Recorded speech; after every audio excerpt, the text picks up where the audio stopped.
A number of South Carolina World War II and Korean War vets are just hours away from a journey of a lifetime. The 21st honor flight will take off from Columbia this morning, but just months ago, the flight was in jeopardy, as our Chad Mills found out. A couple months ago, this situation with this honor flight was actually looking pretty bleak. Is that correct? 3 or 4 months ago, we were really kind of a dilemma. Do we go or don't we go? And at the time, we had 8 World War II veterans, as I recollect, and started making phone calls and discovered that 2 of those World War II veterans had passed away. And then we decided that we were going to reach out to the media, and we reached out to WIS and to you, and said, we want to make a real effort at trying to find as many World War II veterans as we can. The past couple of days, the totals are 72 World War II veterans. And interestingly, 12 of those 72 served both in World War II and Korea. So it has, it's been very, very exciting. And not only did we find so many World War II veterans, we got a bigger airplane. We also made a commitment because of the outflow of the support from the community, generosity from the community, and also the interest from World War II and Korean War veterans, that we were going to do another flight. So we now have a flight schedule for October the 14th. Well, Bill Duke says his board never planned to call today's flight their last, and now they won't have to. Chad Mills will be riding along today, and we'll have a live report coming up at 5 this morning. I am looking forward to that. Excited just to see their faces. They get ready to go on this wonderful journey, and of course, thanking them for their many years of service. Huge thank you.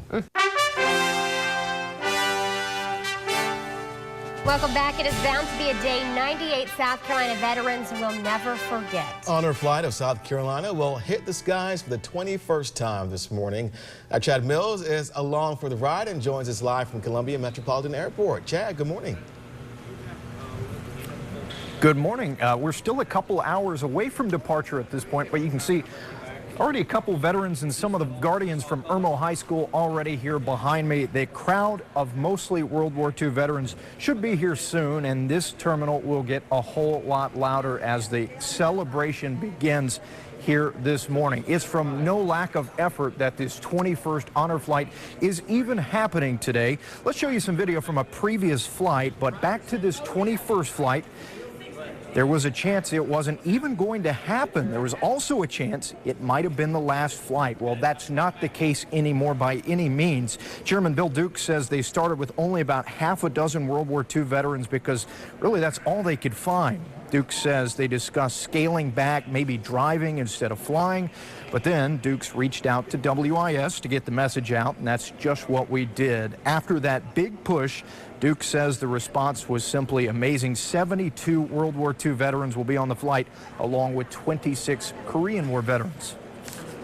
What is the most memorable part for you? I know for me, when I've been on one in the past, it was going into Reagan Airport and seeing all of these politicians and lobbyists put down their cell phones and applaud these veterans. That's the one. When we land at Reagan, and I know what to expect, but they have no idea.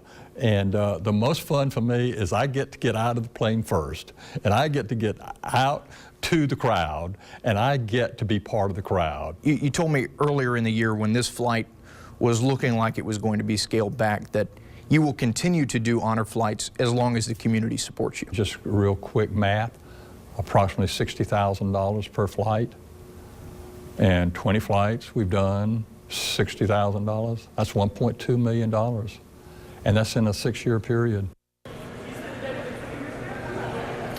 Now, Duke says because of that amazing response, this honor flight will not be the last. In fact, they've already scheduled another for this October. And as for this flight, I'll have coverage from Washington, D.C. all day. But for now, I'll send it back to you, Marion Lynn. Thank you, Chad. Certainly looking forward to that coverage. Oh, to be on that plane and hear some of those stories. Oh, my goodness. And to see their faces there as they see the memorial and as they tour Washington, D.C., just, I know it's going to be an awesome day. Honor flight of South Carolina will hit the skies for the 21st time this morning. Our Chad Mills is along for the ride and joins us live now from Columbia Metropolitan Airport. Good morning, Chad. Good morning. Since I last joined you, there are many more veterans and guardians here in the concourse of this airport. A lot of excitement building, and a band will be here pretty soon, as I understand it. There's a lot of pomp and circumstance as these veterans depart from Columbia Metropolitan Airport for this journey of a lifetime. Keep in mind, these World War II and Korean War veterans have never seen their respective memorials before in Washington, D.C.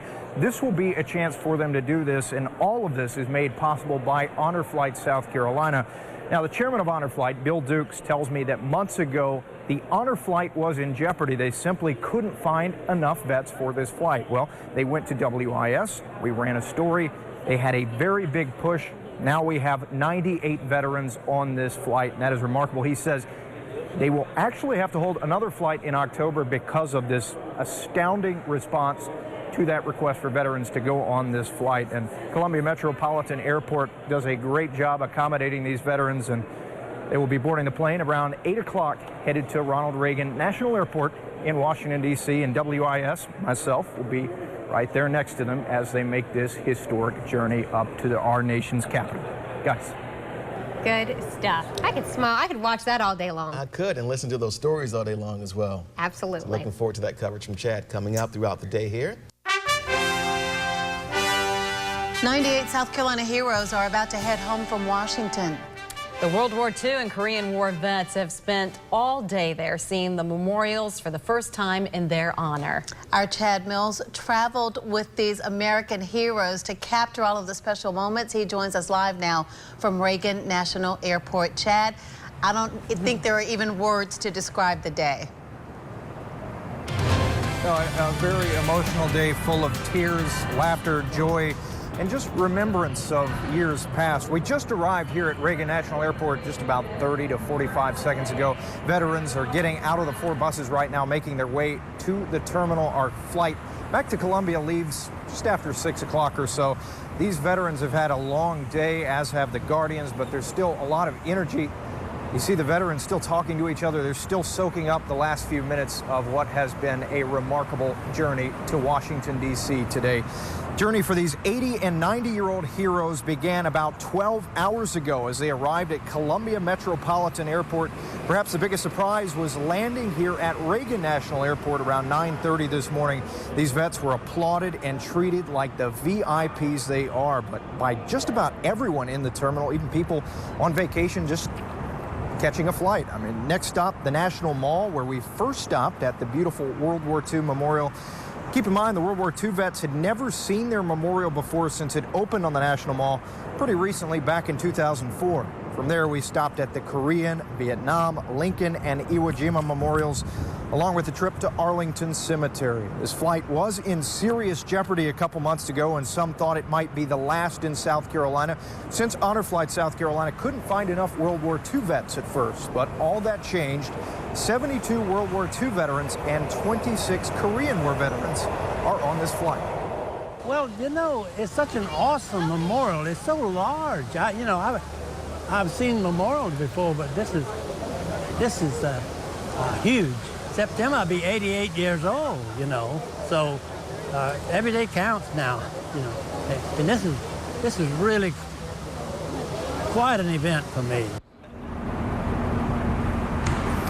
Now, Columbia's very own Medal of Honor recipient Kyle Carpenter was also on this flight and served as a guardian for some of those veterans, many of them very happy to see him on this flight. As you can imagine, Carpenter grateful to be here too, as well as many of the other guardians escorting these veterans through the District of Columbia and Virginia today. We should be boarding very soon here at Reagan, but hope to join you again live in the 6 o'clock with a very special story that will share the war experiences of 2 of the veterans on this flight. One was injured and received 2 Purple Hearts from the Battle of the Bulge. Another helped liberate a concentration camp. Again, those stories coming up at 6 o'clock. But for now, live here in Arlington, Chad Mills, WIS News 10. Chad, thanks so much. I know you've done a great job reporting there all day. We'll have more of Chad's reporting, as he mentioned, on WIS tonight. And we also want to encourage everyone to go out and welcome these vets home. This is the homecoming that they never got when they returned home from the war. And so they're inviting the entire community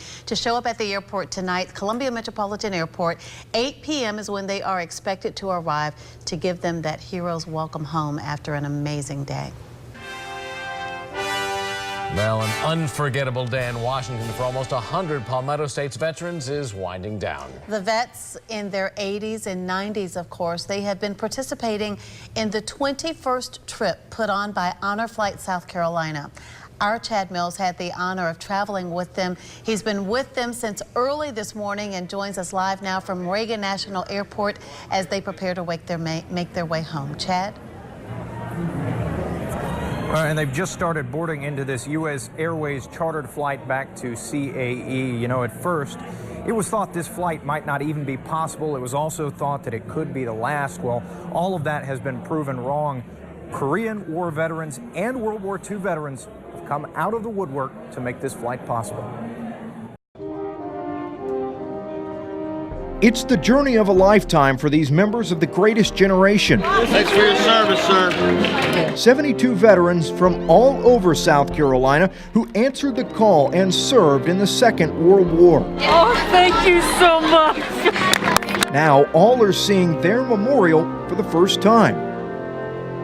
It was not a spectator sport. Men were getting hurt, killed, both sides. Jim Carey of Fort Mill is one of them, a survivor of the Battle of the Bulge and many close calls. I can never forget the fear I had. I can still remember the sound of a bullet going by me. A bumblebee. It's just about a bumblebee flying past by your ear.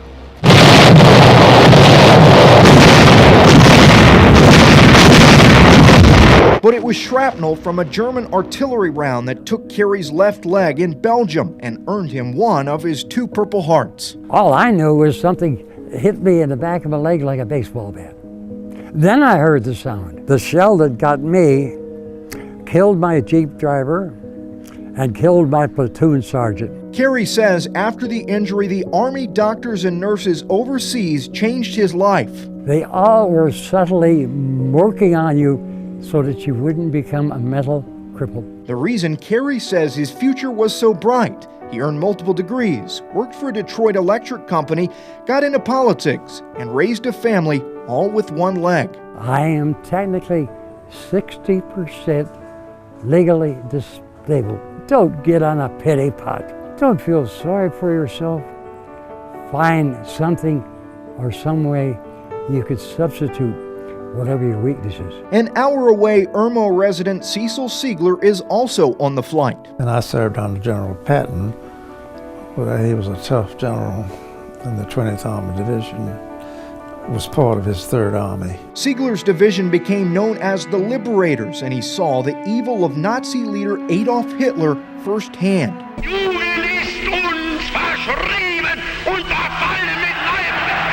It's hard to believe somebody could be that cruel. Most notably, Siegler helped liberate Dachau, the first concentration camp set up by the Nazi government. We'd heard about it, but hadn't seen it. But to see it firsthand and still see some of the people dead that hadn't been burned, war is purity hell. The U.S. Holocaust Memorial Museum says from 1940 to 1945, at least 28,000 died here. Images that haunted Siegler even after he returned stateside to work for DHEC.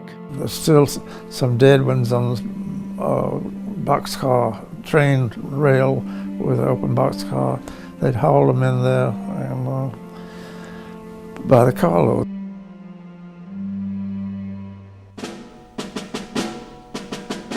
But now, all these years later, this band of brothers is back together to share their stories of fear, sacrifice, and bravery.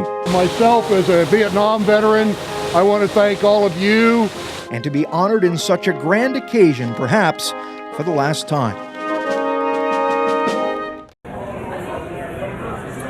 So many special stories from the veterans on this flight. And of course, flight is not over yet. We will be returning to Columbia around 8 o'clock, and Columbia Metropolitan Airport wants everyone from the Midlands to be there to give these guys and lady a very special welcome home to Columbia. Guys. Great job there, Chad. Looking forward to seeing more of your reports. And in fact, just had a viewer from St. Matthews area tweet me who happened to be there today to greet them when they arrived at Arlington. Wow. Said it was awesome. And there's more opportunity, as Chad was mentioning. Tonight, you can help give these deserving vets a hero's welcome. About 100 South Carolina World War II and Korean War veterans are probably going to sleep well tonight. You got that right. They had a very busy day, but they will have a lot to think back on after Honor Flight South Carolina's 21st trip to Washington, D.C. Our Chad Mills had the honor of being with them today from sunup until sundown, and he is still with us here to tell us all about it tonight. Chad? Well, CAE, at this point, it's a little bit quieter. That wasn't the case a couple hours ago, as a lot of people from the Midlands, a record crowd, in fact, from what I'm hearing, gave these veterans a big send-off this evening. If you think about it, honor flight, the word honor of significance there, and they were definitely honored throughout Washington and here in South Carolina today. Hello, good morning. How are you? Campbell, Melvin. The early morning began at Columbia Metropolitan Airport. And we can do another shot, too. We don't have to get you all in one shot. 72 World War II veterans and 26 Korean War vets boarded a chartered flight bound for D.C. Columbia's own Medal of Honor recipient, Kyle Carpenter, was there, too, to escort the vets in their 80s and 90s and reluctantly signed some autographs, too. For them to ask me for my autograph, it was hard to accept. I mean, they're my heroes. What they went through is just so beyond anything I can even comprehend or fathom. After a quick flight, the anxious vets got a big surprise. A full-on celebration at Reagan National Airport. Oh, thank you so much. Then it was on to the World War II Memorial, a memorial they hadn't seen before since it was only dedicated back in 2004. Well, you know, it's such an awesome memorial. It's so large. I've seen memorials before, but this is huge. Myself, as a Vietnam veteran, I want to thank all of you. Next up, the Korean War Memorial, then the Vietnam Wall, Lincoln Memorial, Arlington, and others. All day! After a long day and a sleepy flight back, more excitement at Columbia Metropolitan. These old-timers are amazing. They are just tremendous people. Obviously, we have much more video and interviews to go through. Now, tomorrow on WIS, we actually have an interview with the only woman who was on the flight today. She has a powerful and emotional story to tell. Tune in to WIS tomorrow to see that interview. Guys. Amazing. Thanks a lot, Chad. And to see more of Chad's coverage of today's events in Washington, D.C., as well as detailed accounts from some of the veterans on that honor flight, go to WIS-TV.com and click on this story on the homepage. 97 South Carolina heroes are still buzzing after the trip of a lifetime. Yesterday, World War II and Korean War vets took the honor flight to see their memorials they had not seen before. Our Chad Mills was there and joins us tonight with a look back at a very unique story, Chad, from this flight. Well, and this story will probably definitely get you teary-eyed if some of the others haven't already. Navy veteran Dolly Steele, the only female on the flight, says she was prepared for what she saw as a nurse, but she didn't think she'd see as many wounded soldiers, sailors, and Marines as she did 70 years ago. Thank you. It was a day 90-year-old Dolly Steele will remember forever. Oh, thank you so much.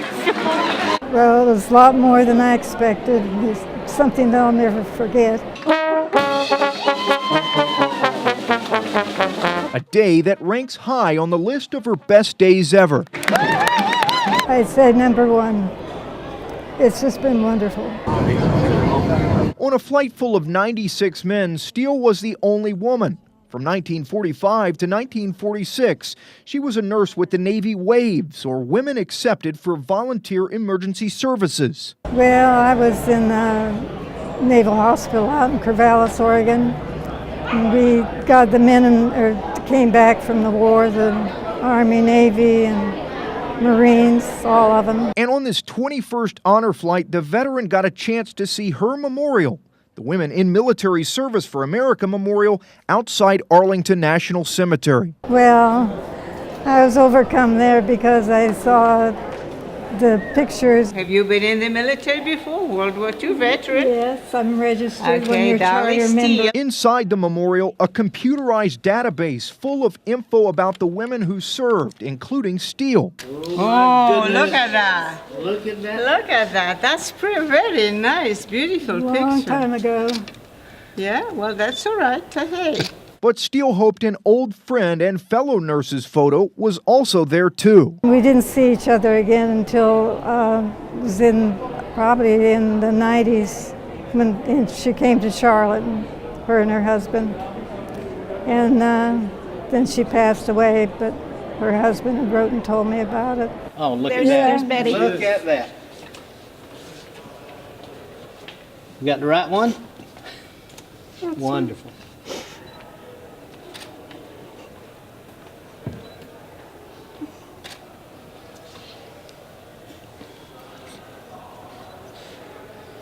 I wasn't sure she was registered there, but that's why I wanted to see if she was. So I planned to write to her husband and tell him that I saw him. An emotional, memorable day for Steele and the daughter by her side. Oh, I think it was phenomenal. And I'm so glad that we had the opportunity to do this. Steele lived in Lexington until moving to Fort Mill a short time ago. She's actually a charter donor to the Women's Memorial. It was dedicated back in 1997. There are about 36,000 female vets in South Carolina. Only 2,700 or so are registered with the Women's Memorial. It's just a story that shows you the power of friendship. Of course, another honor flight coming up October 14th. And it's so important to be paying attention because you never know when more of these amazing stories are going to come out. Each veteran on that flight had a story very similar to that. You gave us goosebumps and chills again tonight, Chad. Thank you. What a Thanks, wonderful Chad. story.